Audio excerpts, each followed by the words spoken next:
E na partida do São Paulo contra o Internacional contra São Paulo? Aí sim. Esse aí teve. Esse aí foi o Braulio da Silva Machado, que apitou o jogo, né? E o Gilberto Júnior, o árbitro de vídeo. O jogo, no primeiro tempo, de pegar no sono. Horrível, né? O Internacional muito desfalcado. E o jogo no Heriberto Russo. Eu tava aqui zapeando, eu fico olhando e zapeando. Um vou pro Maracanã, ia pro Heriberto Russo, e parava o jogo, ia lá o outro mais elétrico e tal.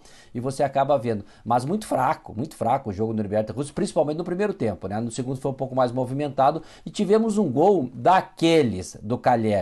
Que não dá, eu não tenho convicção se ele está impedido ou não. É o tipo do lance que agora vai essa mudança da regra que está em debate do Arsene Wenger. Isso aí vai ser gol. Isso aí, esses gols aí, que se está impedido 1 centímetro, 2 centímetros, isso aí tudo é gol. Outro dia eu debatia com o Zupac aí na redação da ESPN, essa é a questão do joelho na frente, o nariz, a ponta da chuteira, agora um pouco lá do ombro, isso aí tudo vai ser gol para o bem do futebol, porque não tem ganho técnico você anular um gol desses aí, né? Então, e mesmo as linhas colocadas pelo árbitro de vídeo, não clareia a situação, não dá para te marcar com convicção, estava impedido, não estava impedido, cravar 100% ninguém crava. E com essa questão aí do VAR do Brasil, do jeito que é operado, para mim esse lance aí foi a mesma linha, não é? Mesma linha, eu acho uma pena mesmo anular um gol desse aí. Tá certo, então. A gente está mostrando, inclusive, mais uma vez realmente o não lance. Tem como saber. Tem, muito, né? Muito. Qualquer coisa que o VAR tivesse dito ali, a gente ia falar, não tava. Tudo bem. Né? Ou você engrossa um pouco mais as linhas, ou Eu realmente a gente vai ter eu isso. daria né? o impedimento. Desfavorecer o gol. É o que é prazo. Eu daria o impedimento. Você daria o impedimento, tá bom. Tá certo. Sempre a favor dos goleiros, cara. Impressionante. No campo tem melhor para São Paulo, porque é um jogo fora de casa, contra o Internacional, que é um dos candidatos também. Pode ficar pensando ali naquele gol, né, do Cagliari que tava então, com tem o gol do Cagliari e no fim tem 2 defesas do Fabrício, né, que são muito importantes, né, 2 grandes. Terceiro jogo do Fabrício pelo Inter. 2 grandes defesas. Não sofreu gols ainda. É uma história curiosa, né? Ele foi treinado por um amigo meu, se não me engano, no Azures. Ele vinha de 6 meses desempregado, foi pro Azures, aí se recolocou no mercado, 1 ano e pouco depois. Ele está num time como Internacional, jogando o Campeonato Brasileiro da Série A com 38 anos, se não me engano. Do Carioca pelo Nova Iguaçu que ele fez. Então, é uma história que é rara, né? Ainda mais na minha posição. Mas, assim, e o Inter é mais um, né? O Inter sofreu demais. Já não bastasse toda a questão que a gente fala do calendário, dos jogos atrasados, de ser itinerante, de não ter uma rede fixa, uma casa... ainda tem a questão das lesões, né?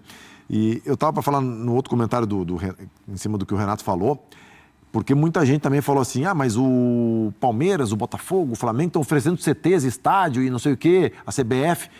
Cara, se fosse só isso, ok, né? Mas a situação vai muito além disso.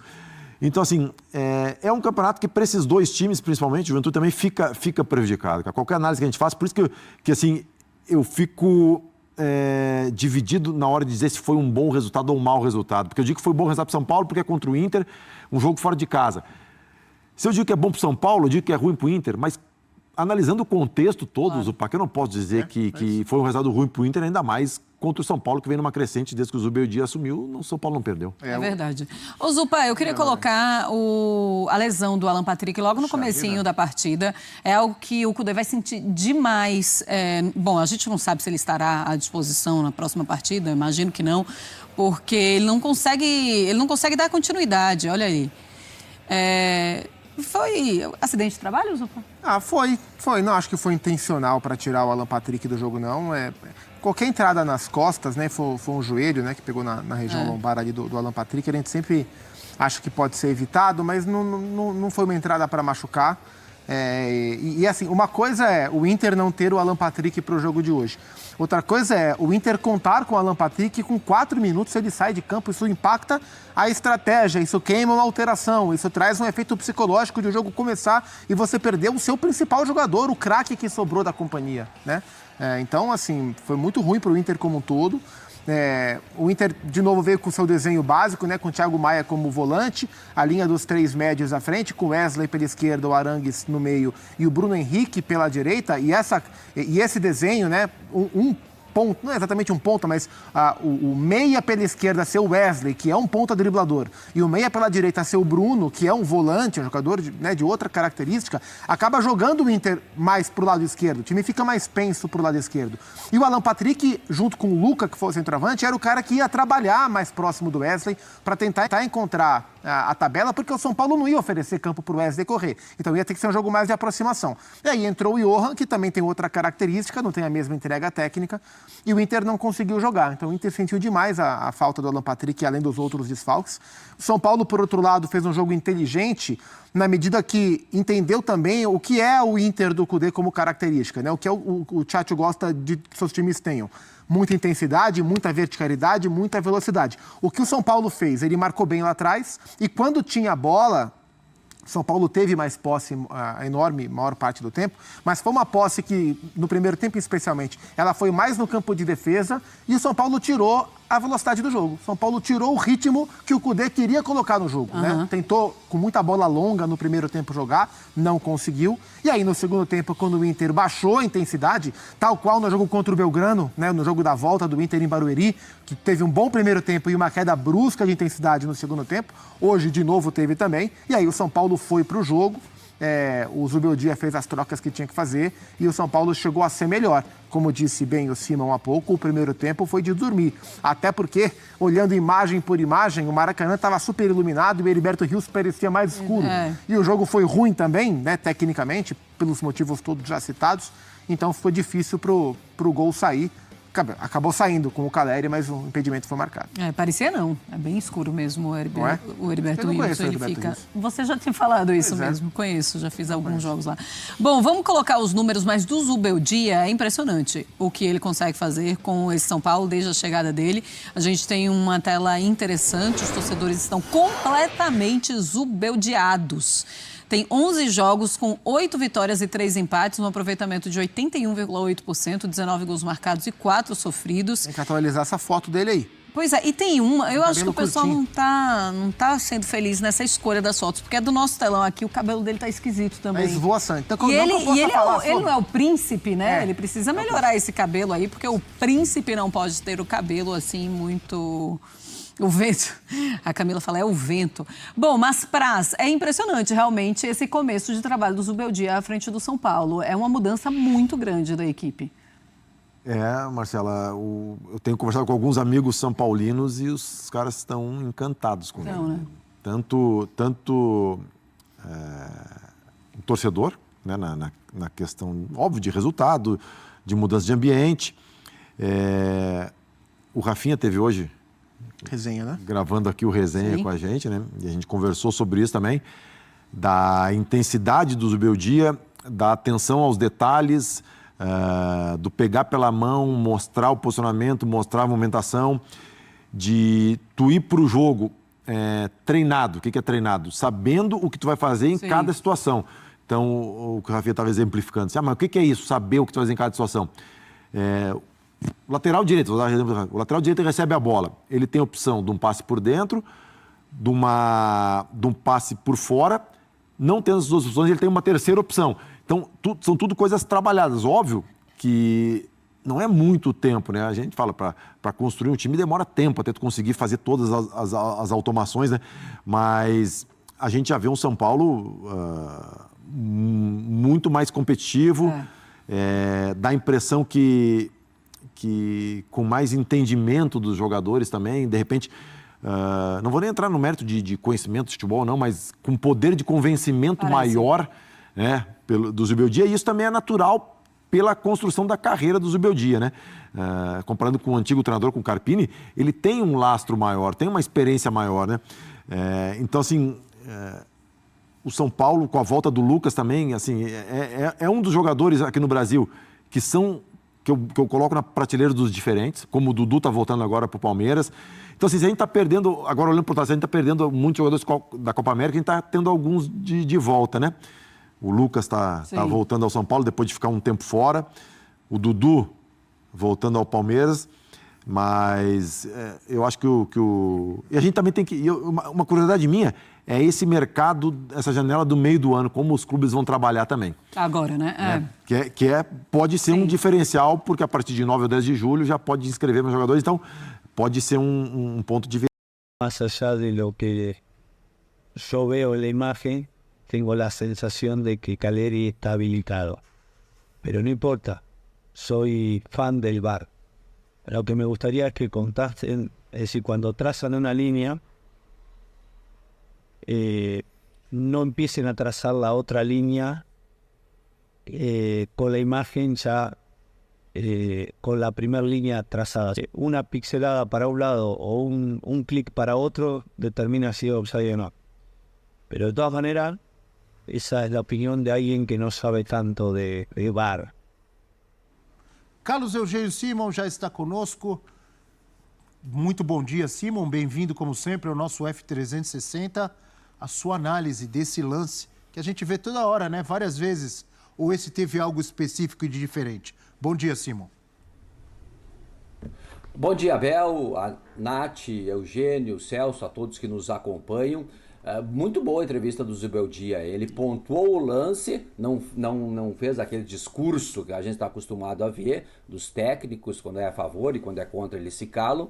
Bem sereno, tranquilo, é favorável ao VAR e pontuou um lance, Abel, que é essa questão. Você usa o termo de linhas mágicas. O problema é o seguinte, esse sistema já está ultrapassado. Não dá mais para a Hawkeye, que é a detentora que coloca o VAR nos estádios, está ultrapassado, né? E tem um problema também quando o estádio é um pouco mais baixo, como é o caso do Heriberto Russi, como é o caso do São Januário, que fica difícil para eles calibrarem as linhas. Quanto o estádio mais alto, melhor é. Mas enfim, iluminação tá aí. Também, e não dá né, para te cravar 100%. Iluminação também, Eugênio. Mas não tem como tu cravar 100% que está impedido e não tem como tu cravar categoricamente que o gol foi legal. É uma situação, as linhas ali mais complicam. O que diziam antigamente, bem antigamente, que logo quando eu comecei há muito tempo atrás a apitar, comecei com o bandeiro, os antigos diziam, não deixa o monstro se criar, tá na frente, incendeia a bandeira. Depois do meu tempo, quando eu era árbitro já, a orientação era, tá na dúvida, deixa seguir. Porque na maioria desses lances era gol e o cara anulava. E agora com o VAR, tá? Eu acho que a tendência é acabar com isso, e hoje vai começar a Eurocopa, com o Connect Ball, que aí sim segundo tudo que eu li, que eu me informei já, é uma tecnologia extremamente precisa, com o ticket na bola, né, e alguns sensores no equipamento dos jogadores. Aí não vai ter como errar. Agora, neste caso tem, porque é você que opera, aí um frame para frente e um frame para trás, tu coloca o cara impedido ou não. A outra tese é do Arsene Wenger, da qual eu sou favorável. Se a tese do Arsene Wenger, que é a base, os pés, não é? Será medido o impedimento pelos pés. Portanto, esse tipo de gol será gol. Sempre será gol. Também eu sou favorável a essa alteração. Caso contrário, o debate fica aberto e não tem como tu afirmar categoricamente, olha, estava 2 centímetros. O assistente no campo de jogo, ele não vê essa questão de 2, 3, 4, 5 centímetros na frente. Não tem, é humanamente impossível. Você olhar quando o cara toca na bola, porque o impedimento é o primeiro quando o pé entra na bola. Ali você tem que pegar, tá? E depois você tem que virar o pescoço e acompanhar o penúltimo defensor. Então é muito difícil. Então essas questões de centímetros não tem como o assistente marcar. Agora, então ficou essa questão. Não é gol ou não gol. Pelas linhas que mostraram, ele está impedido. Tem uma linha, a vermelha, um pouquinho à frente, centímetros à frente. Mas é aquela questão do cara que opera, o operador ali da máquina que põe um frame para cá e um frame para lá, né? Em tese, esse tipo de gol na prática deveria ter sido confirmado. Se as linhas não são perfeitas, o erro todo está no momento em que a gente deu poder de perfeição para algo que é imperfeito. Não dá, não pode anular. Eu insisto, na minha opinião, na minha visão, de que esse tipo de coisa trabalha contra a essência, a emoção e a coisa maravilhosa do jogo de futebol, que é o gol. Você trabalha contra o gol. A regra tem que ser respeitada. A regra é essa? Tá bom. Então, essa regra, ela está atrapalhando o que o futebol tem de melhor. Está anulando um monte de gol por bobagem, por centímetros, por algo que você não tem nem como comprovar olhando. E coisas inconclusivas. É a mesma coisa que, por exemplo, o Eugênio, que é um cara que gosta de festa, organiza uma festa, né? Olha, uma comparação bem ridícula eu vou fazer, mas ela cabe. Eugênio... Tá me colocando no meio da comparação ridícula. Não, mas você não é... Na cara de festeiro do Eugênio. Ô, Simão, o Eugênio organiza uma festa, aí ele chega e fala assim, olha... Ele é bom disso. A cada 4, 5 palavras, quem falar num tom de voz mais alto, eu vou tirar a metade da comida. Se falar não sei o quê, se mover pro lado direito, eu vou tirar a música. Essa festa vai ficar como? Uma porcaria. Todo mundo vai respeitar suas regras, Eugênio. Mas você vai tirar a música, você vai tirar a comida, você vai tirar... É o futebol. Respeita essa regra dessas linhas e tira gol toda hora por milímetros. A graça do jogo é o gol. Já tem um monte de jogo com 0 a 0, 1 a 1. É a mesma coisa que no basquete começarem a trabalhar para tirar a enterrada, para tirar a cesta de 3. Eu quero Vamos entender parar onde com esse você quer negócio, chegar. pô. Você quer acabar, então, com a regra no futebol? Não. Vale eu quero tudo. acabar com um gol anulado por linhas mágicas que ninguém vê nada, por milímetros. Isso eu quero acabar. Então, qual é a sua proposição? Essa que o Simon trouxe aí, bons exemplos do Arsene Wenger. Na Inglaterra já tem lá um negócio que eles engrossaram as linhas. Isso trabalha a favor do gol, não é? E na Euro eles usam o semiautomático, né? Mas ainda assim vai haver lances ajustados que vão anular muito menos jogadas. Mas serão muito menos. Muito menos, Eugênio. Tenho minhas dúvidas. Esse lance, por acaso, não seria anulado. E tantos Seria outros, por essa linha que a gente não... Esse Eu não lance- sou capaz de dizer Tenho se minhas estava ou se não estava Esse impedido. lance com um pouco de boa vontade não seria anulado nem no sistema atual. A gente deu um poder para esse sistema atual que ele não tem. As linhas são traçadas muito na orelhada. E o Zubeldia... Eu acho que ali a grande questão é o equipamento, o Simão já falou, né? Um equipamento ultrapassado. Entendo que colocar o que se usa na Copa do Mundo, tal, o impedimento semiautomático, né? E esse que o Simão falou que vai ser usado agora na Euro também, imagino que seja bem caro para colocar uma quantidade enorme de jogos. Mas eu acho que a base da situação, do problema da situação, está na geração da imagem. A gente viu ali o lance parado. No lance parado, a bola, ela já está assim, você não... Olha lá, daqui a pouco vai ver. É o que o Zubeldia falou, a bola, Eugênio. ela já está assim, ocupando mais espaço do que o normal. Porque você não tem o número de frames, olha só. Você não tem o número de frames suficiente para parar exatamente no momento do primeiro toque na bola. Se você volta um frame atrás, a bola já está antes do cara tocar nela. Isso decide um campeonato, amigo. O que Isso decide torna o o impedimento por milímetro pior ainda. Claro. Mas é a regra, é o que Não, eu você tem para entendo. Tem que trabalhar. mudar essa regra. Então acaba com o impedimento, É uma acaba regra com o futebol. Não precisa acabar com o impedimento. O impedimento você vai ter em algum momento um limite. Seja mais para lá, seja mais para cá, vai ter sempre um limite. Esse limite atual está trabalhando contra o jogo, na mas minha opinião. Você aumentando ou diminuindo o limite, vai ter um limite. Aí, sempre quando for próximo do limite, a gente fala, poxa, mas podia ter deixado e tal. Sempre vai haver um limite e esse limite, e muitas vezes, vai ser difícil de você estabelecer pela proximidade, pela velocidade dos lances. Você gosta Acho dessas que ali- linhas aí? Não, sempre vai haver. A questão ali que a gente precisa melhorar é qualificar a tecnologia. Então, por exemplo, E quem melhor usa a iluminação. tecnologia. O que eles fizeram melhor na iluminação Inglaterra? do estádio, Você gostou? melhor definição da imagem, uma qualidade melhor da imagem para você poder marcar com mais precisão os pontos, maior quantidade de frames para você parar no momento exato. E quem usa a ferramenta também tem que ser qualificado. Tem que ter Claro, é treinamento, óbvio. tem Aí que não adianta ter... você ter a melhor ferramenta do mundo, você entrega na mão de pessoas que não estão preparadas. Mas essa é uma outra questão. Estou colocando aqui no aspecto da tecnologia. Qualificar a qualidade do equipamento, né? Melhorar a qualidade do equipamento que é usado no VAR, porque o Simão pode até me dizer, acho que é o mesmo desde que começou o VAR. E a tecnologia, ela evolui numa velocidade incrível. Hoje você já tem equipamentos melhores do que esse do VAR original. Complete daí, Simon. Você tem algo mais a acrescentar, amigo? Não, que é a mesma tecnologia desde quando foi lançado o VAR. Agora, esse tipo de gol, por exemplo, se for passar o Arsene Wenger, Eugênio, nós não estaríamos discutindo esse gol, seria gol. E tantos outros que nós vamos aqui debater, que o joelho estava na frente, a ponta da chuteira na frente, a ponta do nariz na frente, esses gols serão gols. Eu também concordo contigo que 10% irá cair no calcanhar com a ponta da chuteira. Mas isso aí vai cair bastante. Ou seja, vai aumentar o número de gols. Então é por isso que eu sou favorável a essa tecnologia. Porque esse gol nós não vamos debater. Esse gol... A teoria do Wenger é do corpo inteiro, né, Simon? O impedimento do corpo inteiro. Não, é a base, os pés. Só os pés. Mede pelos pés. Se o tronco estiver na frente, eu estou todo inclinado para frente, eu faço gol. Estou com a cabeça, todo o corpo inclinado, mas o meu pé está lá atrás, é gol. Esse tipo de lance nós nem vamos debater, vai ser gol direto. E acontece muito em todas as competições. O segundo foi o semiautomático, que foi colocado na Copa do Mundo, tá? Que surtiu bom resultado. E agora a mais nova tecnologia é essa da ConnectBall, que será testada na Eurocopa.